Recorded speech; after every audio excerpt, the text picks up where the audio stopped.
Okay, so I lived in this beautiful seminary for a year where I studied liberation theology. Then I moved to the South Bronx, where I was influenced by the readings of Martin Luther King Jr. and my experiences with Mother Teresa. And now it was time to send me internationally so I could experience what it was like to work in and live in other countries. So the first place they sent me to was the Middle East. I went to Egypt actually to study Arabic at the American University in Cairo. But what I experienced there was wild and beyond my belief. I never saw such things or saw people had so many different experiences. It was a fascinating time for me. But one of the things that was fascinating is I met Islam for the first time and the Catholic Coptic Christian Church, which I had never even known anything about. But I was still looking for words of wisdom from this culture. And I didn't find it from religion, but I found it from the wisdom of the pharaohs that had developed this ancient culture.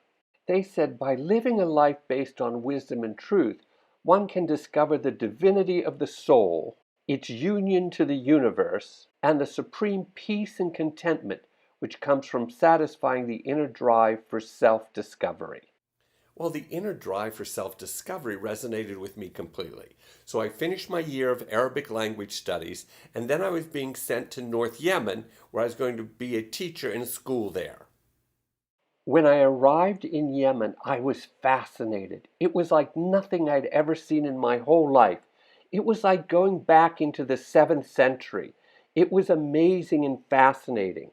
I loved the people, I loved the language, which was so unusual, and I really enjoyed just being in the marketplaces and watching what was going on.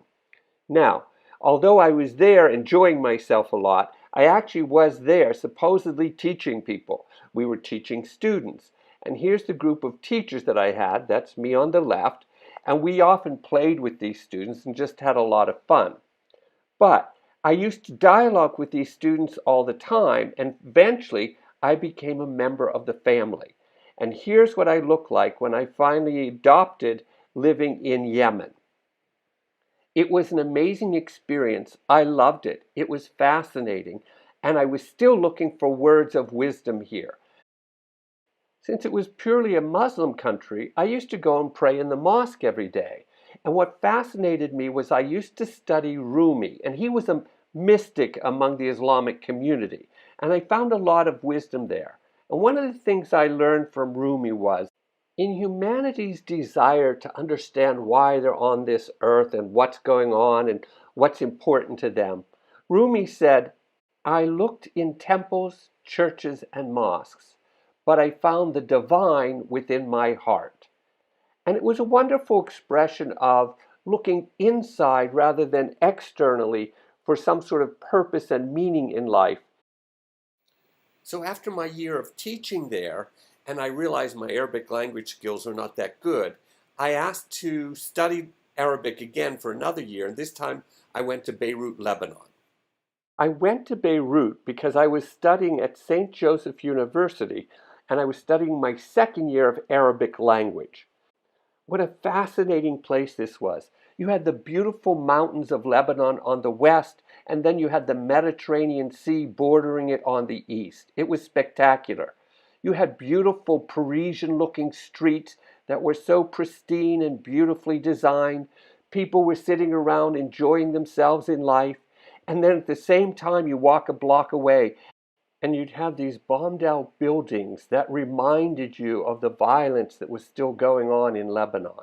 Now, I lived in several places in Beirut because of the bombing, and we would move around a little bit depending on where the safest area of the city was. One of the places I ended up was in a school where it was empty because all the schools were closed, but it was a place where there were a group of Catholic nuns who were there, and they knew how to live within a bombing situation, which was brand new to me. So here are some of the scenes that I saw on a very regular basis while I was living in that school. Here you can see a mortar shell blew out the fence that was protecting the building that we were living in. There were always tanks in the area because they used our parking lot as a way to hide. Soldiers were always on guard of the area, or they were loading their weapons because they had just finished some type of fighting. and occasionally mortar shells would hit the building itself and blow out a bedroom. Because there was a lot of fighting going on and the school was closed, I decided that I would try to help refugees. So we would go to these very difficult places that had been bombed out, and we would try to help these people pull their life back together. Now, my experience of the shootings and bombings that I had to endure while I was there was really the beginning of how TRE started. There were two experiences that I had that were very common there. One, of course, if we would hear shooting starting or we'd hear a mortar shell going overhead, we would all duck like this.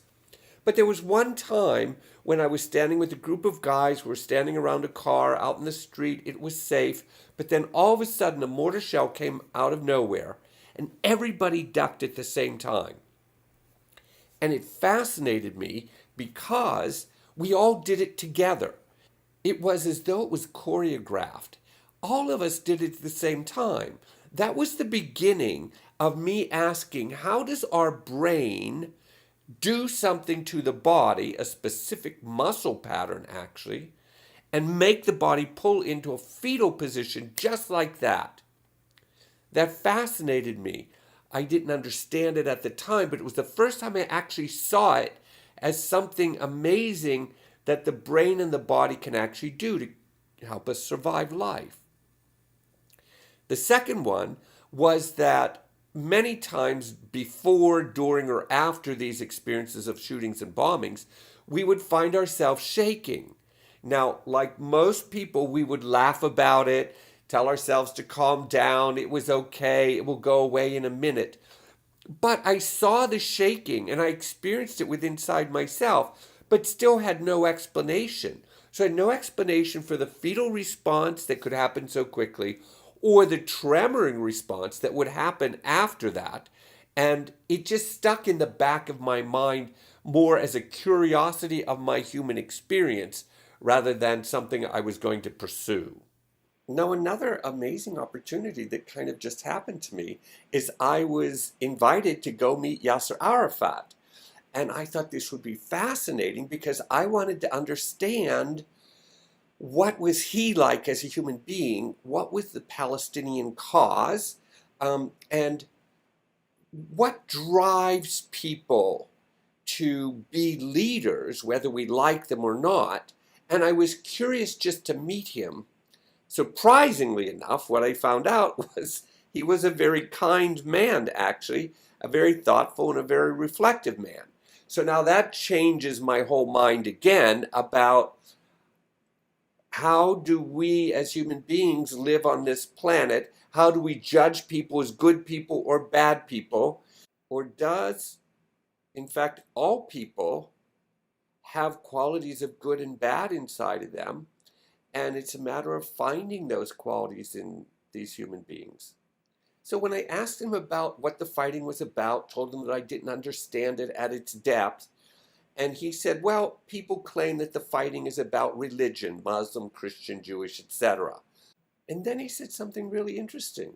All religious wars are about people arguing over who has the biggest invisible friend. So that was my experiences of living in that war situation for a year. And while I was there, I was reading some Lebanese authors. One of them was Khalil Gibran, because he was sort of a poet in Lebanon. And one of the things that I read that struck me was the smallest act of kindness is worth more than the greatest intention. And with that, I walked along the beaches of Lebanon and found myself going back to the United States.